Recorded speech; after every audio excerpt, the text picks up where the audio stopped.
In the sprawling, sun-baked landscape of Southern California's Inland Empire, a region forged by railways and industry, a story of violence, loyalty, and brutal ambition took root.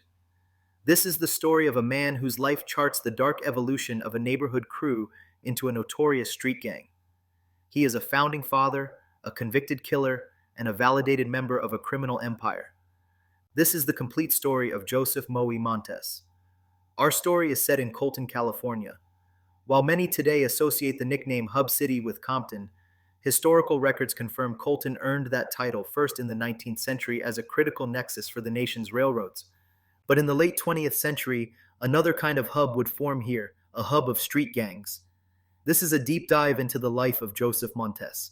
We will explore his beginnings as a young man on the streets of East Colton, his role in the founding of the Hannah Street Gang, and the horrifying, minute-by-minute account of the crime that would define his life and land him on death row, the murder of Mark Walker. We will examine the trial, the evidence, and his continued criminal career, even from behind the walls of California's most secure prisons. The east side of Colton in the late 1970s and early 1980s was a community of working-class families, a landscape of modest homes and burgeoning industry.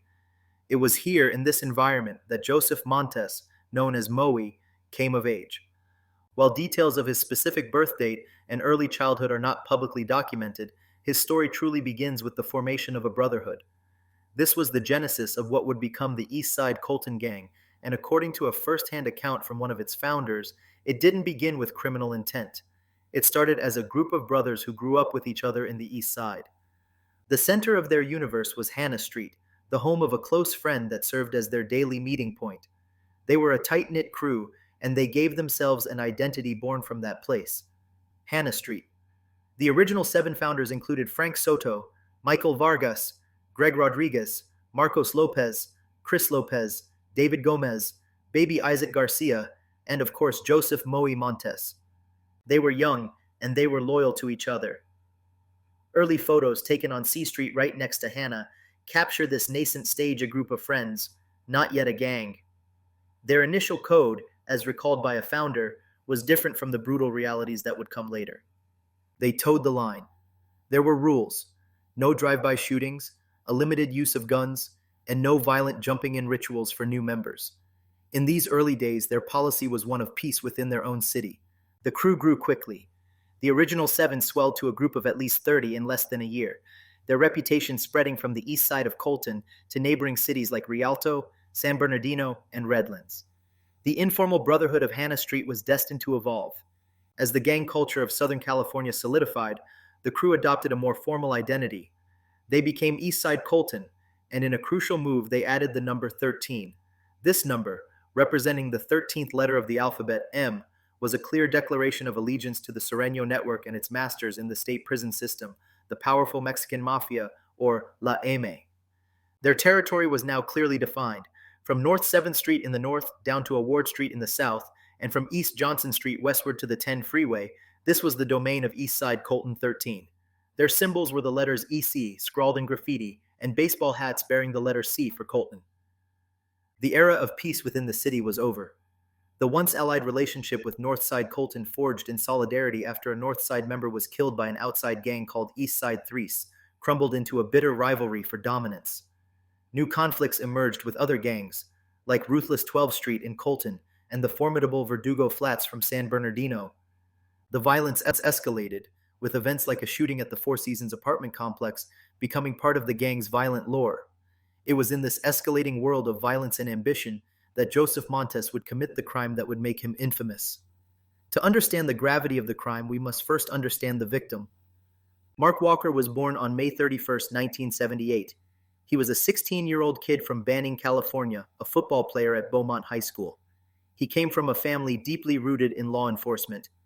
His stepfather, Abel Kukal, was a respected figure, a football coach, a Cabazon tribal police sergeant, and at the time of the murder, the chief of the Palm Springs Police Department.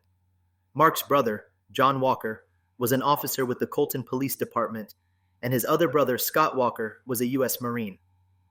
On August 27, 1994, Mark's day was filled with the plans of a typical teenager.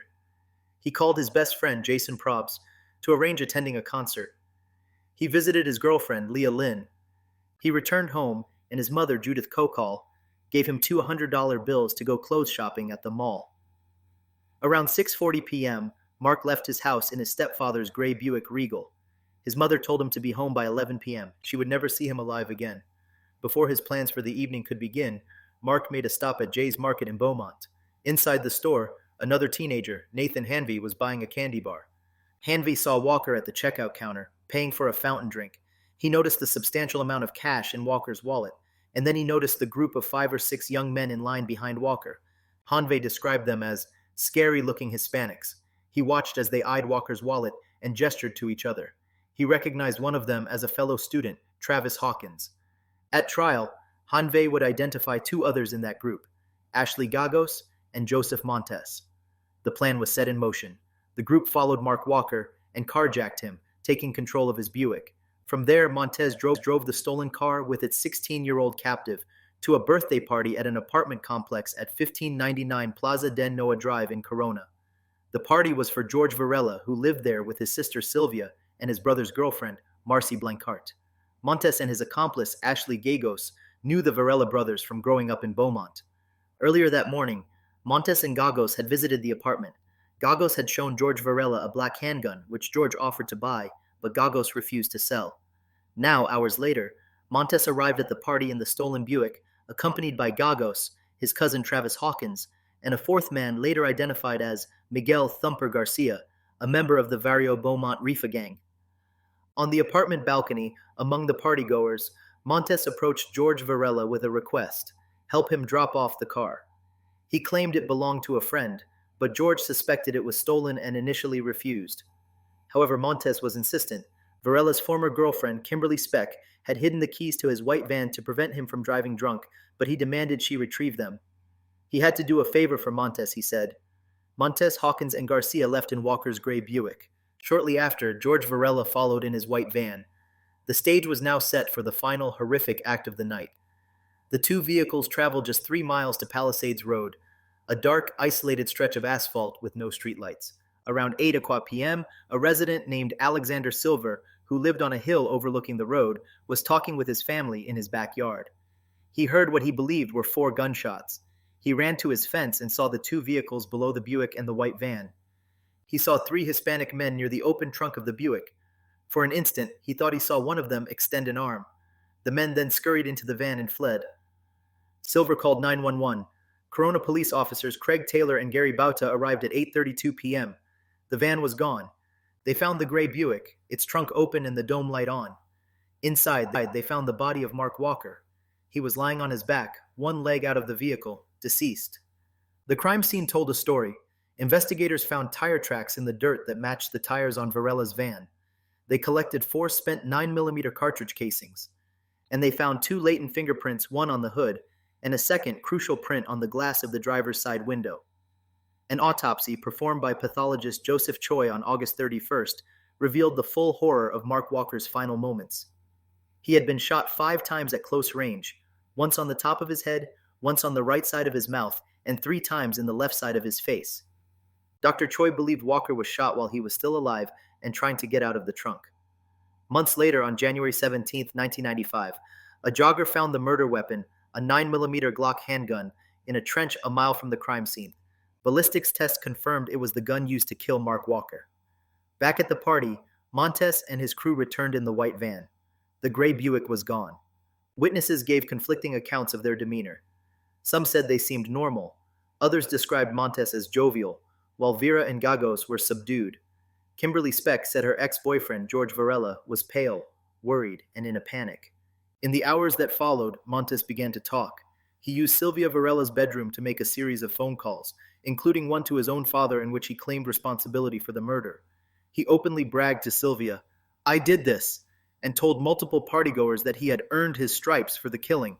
He used one of Mark Walker's $100 bills to buy pizza for the party.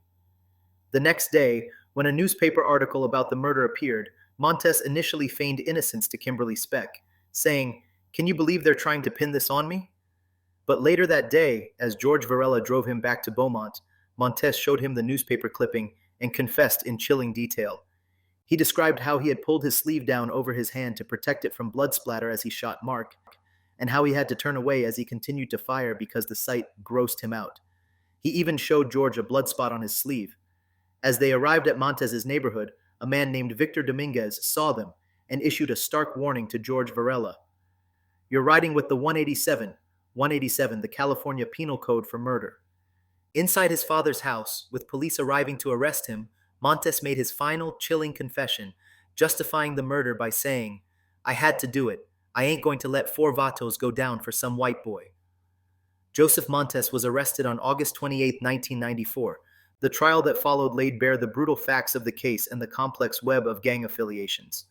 The prosecution's case was built on a mountain of evidence, but the centerpiece was the fingerprint Montes had left on the driver's side window of Mark Walker's car. A Beaumont police sergeant, Scott Beard, testified as a gang expert.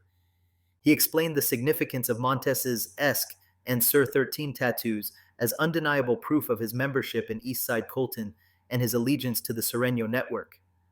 He explained how committing violent crimes, earning stripes, was a way for members to gain status and respect within the gang. The prosecution argued that the murder was driven by multiple motives. It was a robbery, but it was also a targeted hit, a green light, ordered by the Mexican mafia as retaliation against Mark Walker's police chief stepfather. And it was personal, fueled by a prior altercation involving Montes's cousin Travis Hawkins. During the trial, Montes's violent nature was on full display. Believing he was masterminding a plot to harm the prosecutor, the court ordered him to wear an electrical shock belt. On September 8, 1995, he attacked his co-defendant, Ashley Gagos, with his own chains in a courthouse holding cell. In 1996, the jury delivered its verdict. Joseph Montes was convicted of first-degree murder with the special circumstances of robbery and kidnapping. He was sentenced to death. His co-defendants, being minors at the time of the crime or having had a lesser role, received life in prison without parole. Joseph Montes was sent to California's death row at San Quentin State Prison. For over 2 decades, he lived under a sentence of death. But his criminal career was not over. In 2019, California Governor Gavin Newsom signed an executive order placing a moratorium on the death penalty, effectively halting all executions in the state.